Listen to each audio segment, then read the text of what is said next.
warahmatullahi wabarakatuh. Baik Bapak Ibu guru hebat, dalam kesempatan ini kami dari kelompok 1 akan mempresentasikan tentang memimpin dalam pengelolaan sumber daya berdasarkan 7 aset utama, di mana sebelum kita memulai ada beberapa harapan dari teman-teman yang ada di kelompok kami. Dari Ibu Dewi Asnita SPD EPD, harapan saya untuk sekolah adalah agar terus mempertahankan nilai-nilai moral dan budaya dalam mendidik siswanya dan terus meningkatkan program-program kegiatan pembelajaran agar siswa semakin aktif dan menjadi lebih baik lagi.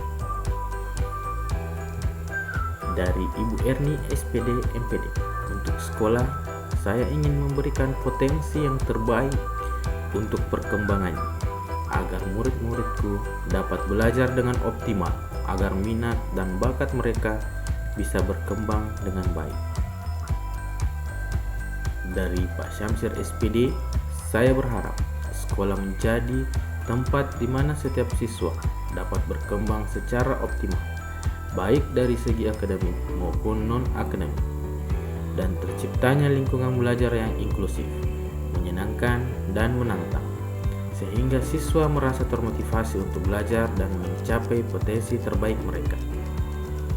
Dan yang terakhir, dari Ahmad Akbar SPD DR, harapan saya membangun budaya sekolah yang positif berdasarkan nilai-nilai Ki Hajar Dewantara seperti Inarsa Sumtelada untuk menciptakan lingkungan yang mendukung pembelajaran. Baik Bapak Ibu, kita akan memulai dengan modal manusia, di mana tenaga pengajar yang kompeten, siswa berpotensi tinggi, dan komunitas alumni sebagai penopang modal dalam aset manusia. Pemanfaatannya dari tingkat SMK dan tingkat SMP di pengembangan sumber daya manusia melalui pelatihan guru, kegiatan ekstrakurikuler siswa, jejaring alumni untuk dukungan karir dan industri, dan kepala sekolah sebagai pemimpin, guru serdik, tenaga pendidik yang memahami IT, dan murid heterogen. Contohnya dalam tingkat SMK, pelatihan keterampilan dan pertambangan, pengembangan kurikulum berbasis industri. Tingkat SMP, pelatihan kurikulum terbarukan, IHT sekolah, dan pengembangan kependidikan lainnya. Modal yang kedua adalah modal sosial, nah termasuk kelompok masyarakat yang peduli tentang pendidikan, tokoh masyarakat, organisasi pemuda. Pemanfaatannya melakukan kolaborasi dalam pembelajaran proyek, sosialisasi sekolah ke masyarakat, dukungan masyarakat dalam kegiatan sekolah dan magang. Untuk OSIS, mengasah kemampuan berorganisasi, komunitas belajar, memfasilitasi belajar bersama, PGRI sebagai wadah pemberdayaan sesuai kemampuan guru. Contohnya dalam kegiatan sekolah yaitu adalah kegiatan gotong royong, pertemuan dengan orang tua, dan alumni gathering. Modal yang ketiga adalah modal politik, yang termasuk di dalamnya adalah dukungan pemerintah daerah, regulasi pendidikan yang mendukung. Nah, untuk memanfaatkannya yaitu dilakukan kemitraan yang strategis dengan pemerintah untuk pengembangan program sekolah, partisipasi dalam program pemerintah, dan pelatihan keterampilan lokal. Komite sekolah memberi pertimbangan pelaksanaan kebijakan, kepala desa secara publik di bidang pendidikan, kepolisian, TNI menyelenggarakan sosialisasi hukum, puskesmas dalam pengembangan program UKS. Adapun contoh dalam kegiatannya yaitu pengajuan bantuan dana, partisipasi dalam program pendidikan lokal dan nasional. Modal yang selanjutnya adalah modal agama dan budaya, di mana kita ketahui bersama setiap daerah mempunyai kearifan lokal dan budaya suku yang berbeda. Dalam daerah kami ada Tolaki, Muranene, Bugis, Toraja, Jawa, dan lain sebagainya. Dan untuk komunitas beragam dalam agama kami, daerah kami juga banyak komunitas-komunitas agama yang berbeda.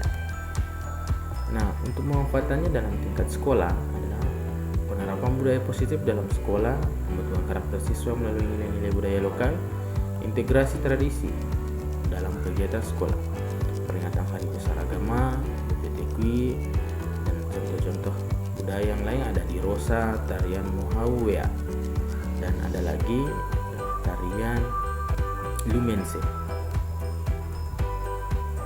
Dan contoh penerapannya dalam pembelajaran P5 tentang kearifan lokal daerah, kegiatan keagamaan, peringatan hari besar, pengenalan budaya lokal dalam kegiatan sekolah. Modal fisik dalam fasilitas sekolah kita kenal ada laboratorium, dalam praktik, ruang kelas, kantor, ruang BK, panggung seni, perpustakaan, musola, dan lain sebagainya. Nah, untuk pemanfaatannya sebagai pemanfaatan fasilitas laboratorium dan lahan untuk praktik siswa, peningkatan kapasitas sarana sekolah untuk menunjang kegiatan belajar mengajar, pemanfaatan fasilitas lab dan lahan untuk praktik siswa, melaksanakan layanan, peningkatan kapasitas sarana sekolah untuk menunjang kegiatan belajar mengajar. Contohnya misalkan praktikum di laboratorium, kegiatan praktek lapangan di area peternakan sekolah. Nah, kita masuk dalam modal lingkungan sebagai aset. Tujuh aset itu dimana modal lingkungan ini berisikan tentang lahan, praktis, potensi yang ada dalam daerah kita, peternakan, ekosistem laut, tambang, pertanian, dan kesehatan. Dalam pemanfaatannya, penggunaan lahan untuk pembelajaran ternak, pendidikan berbasis lingkungan, pengembangan program praktik konservasi lingkungan, penggunaan lahan untuk kegiatan olahraga, pentas, dan seni. Nah, contoh dalam pembelajaran atau dalam sekolah, praktik penggunaan lahan pertanian, program penghijauan, pemanfaatan limbah-limbah organik. Nah, yang terakhir adalah modal finansial, di mana modal finansial ini termasuk ada dana BOS, anggaran dari pemerintah, dengan sponsor dari industri sekitar. Nah, untuk pemanfaatannya, pemanfaatan dana untuk peningkatan sarana prasarana, pengadaan bahan praktik, subsidi biaya pendidikan bagi siswa, dukungan kegiatan sekolah. Nah, contoh yang sering kita lakukan adalah pengadaan bahan praktikum, kegiatan fasilitas, subsidi kegiatan sekolah. Nah, itulah tadi 7 aset utama yang bisa menjadi dasar dalam sebagai pemimpin dalam mengelola sumber daya. Nah, akhir dari pertemuan kita teringat dari Ki Hajar Dewantara dalam menguraikan pemikirannya, setiap orang adalah guru, setiap tempat adalah sekolah, di mana pemimpin pembelajar harus selalu siap belajar dan menginspirasi untuk memajukan pendidikan dan pengembangan diri. Terima kasih, sekian dari